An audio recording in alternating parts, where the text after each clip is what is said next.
So let me start by saying this is just an opinion. I could be wrong. You don't have to go crazy or get upset. It's just an opinion from somebody who's been around video games just like you have, a gamer, just somebody who's been playing games for a very long time, over 40 years, been through every single console.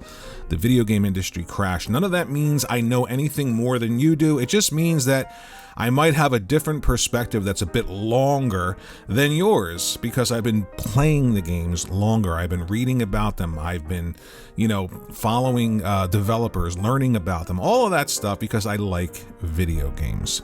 When it comes to PlayStation currently, I feel like they're at a tipping point, and I don't feel very confident in what Sony is doing. Now, recently they've said they want to be, all about single player experience again, and that's great. I love single player games, but the biggest problem for Sony is it's much like the problem that Xbox has. I've said this to people before. Microsoft and Xbox conditioned people to never purchase a video game, even ones created by their first-party teams. But Sony has conditioned their audience to never really accept anything unless it's this $300 to $400 million, every graphical technique that's current in the time period has to be in the game.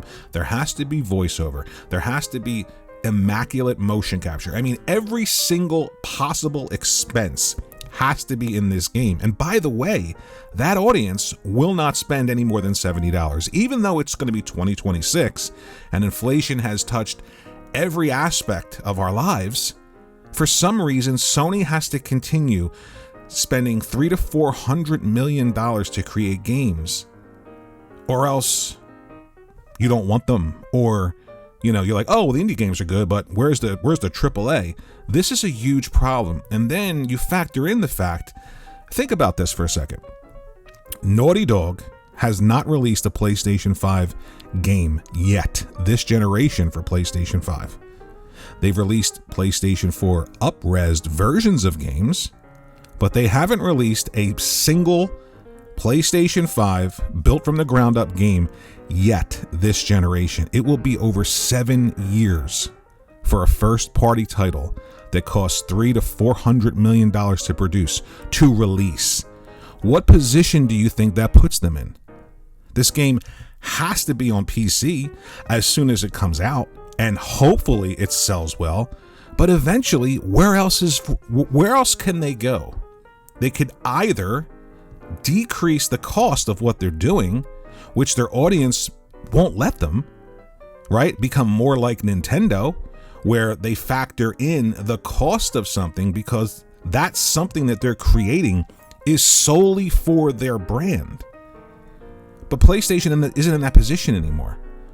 They've cultivated this boutique place where everyone goes for these highest of the highest end games that cost an increasingly larger amount of money to produce, and yet that same audience will not spend any more money for them. They want you to just keep spending to create them, but they're not willing to have that relationship where, yeah, I understand things cost more now, so I'm going to have to pay more for them if I want those kind of experiences to continue. This is the boat. This is the bed that Sony made. My grandmother used to say, you make your bed, you lie in it. You got to lie in that bed. This is where they are. So I'm not sure buying a video game system by Sony and PlayStation to then wait 7.5 years for a first party game from these amazing studios. And by the way, these studios now seem to sabotage their own games before they even come out. It doesn't make any sense to me. $400 million, intergalactic, 7-year development cycle. Oh, and by the way, one or two or all the developers who are making it hate 50% of their audience. It's baffling to me. So when you factor in the long development cycle, the cost that keeps going up because that audience is conditioned to not want anything from PlayStation first party unless it is the pinnacle of everything in the industry. And then you factor in this nonsense that's happening with developers and employees and just, self-sabotage, how do they recover without putting their games somewhere else? And if you're jumping up and down and you're thinking that they're going to put their games on Xbox, nobody's buying an Xbox, so why would they put their games there? It's just they're going to have to cut the cost of developing these games. They're going to have to sit down and tell their developers it's time to start getting creative again. It's time to start making games that are fun and whimsical and artistic again.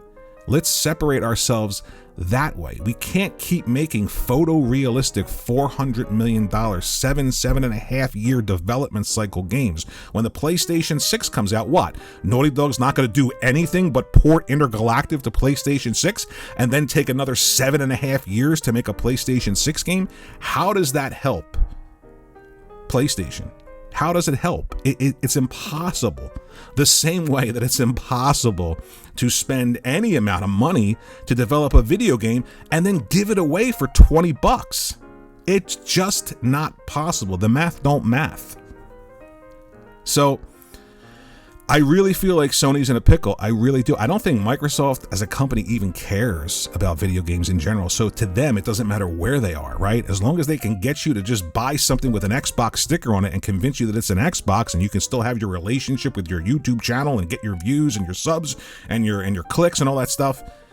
They know that they've got essentially an audience that's just dumbed down to believe this stuff.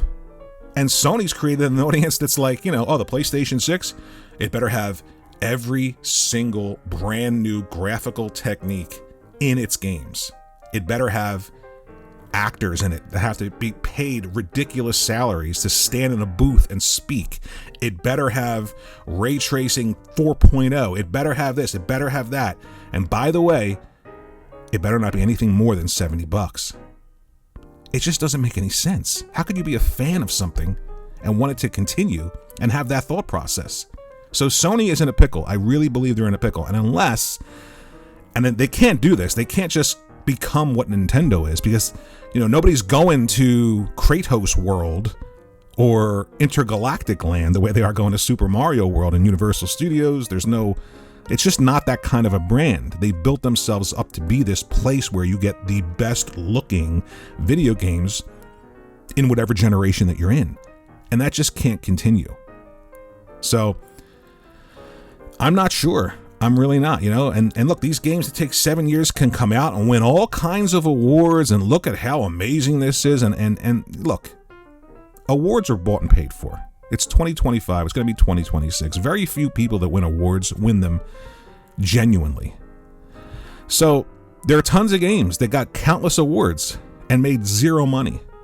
There are tons of games that come out that everyone talks about, and yet still these brands are in the position that they're in. So if you're out there and you recognize that conditioning people to not buy video games is a horrendous idea, then what about conditioning people to only accept $400 million games that only cost $70 at launch and take 7.5 years to develop in a generation? So for me, I feel like Sony is in one hell of a pickle, if I can use that expression. And it's just not exciting to me. It's not exciting to me to play another samurai game, right? Another samurai game. People say this to me all the time. Oh, you're going to play Zelda in the same universe? It's in Hyrule again? I mean, these are the same people that play Madden 47 or Call of Duty 27. How many times can you run around and play Army with your friends? The same people that say, oh, Mario's saving the princess again. I say Mario, whatever. Mario's saving the princess again. Well, at what point does it become about creativity, artistically beautiful video games that are responsible for the company, that keep the company going, that don't put them in the position that they're in, that don't cultivate an audience that is counter to the very thing that they profess to love? So I'm not sure, and look, these games, Intergalactic will come out, and I'm sure, the people who love Neil Druckmann and his ideas are going to give it perfect 10s no matter what. There are people that are going to hate it no matter what. But what is absolutely true is that it's taken 7 years and countless amounts of money to create something that has not shown any return yet for Sony. This is why you got Last of Us 47, Last of Us 2 remade 10 times, then all of a sudden a Last of Us package with the games in it. This is why this continues to happen, because it's all this money out and nothing coming in. And then the game will release, 7 years after the PlayStation 5, or 7.5 years after the PlayStation 5's life cycle, so that in a year you can play it on PlayStation 6 and then wait another 7 years. It just doesn't make sense. So this is a problem.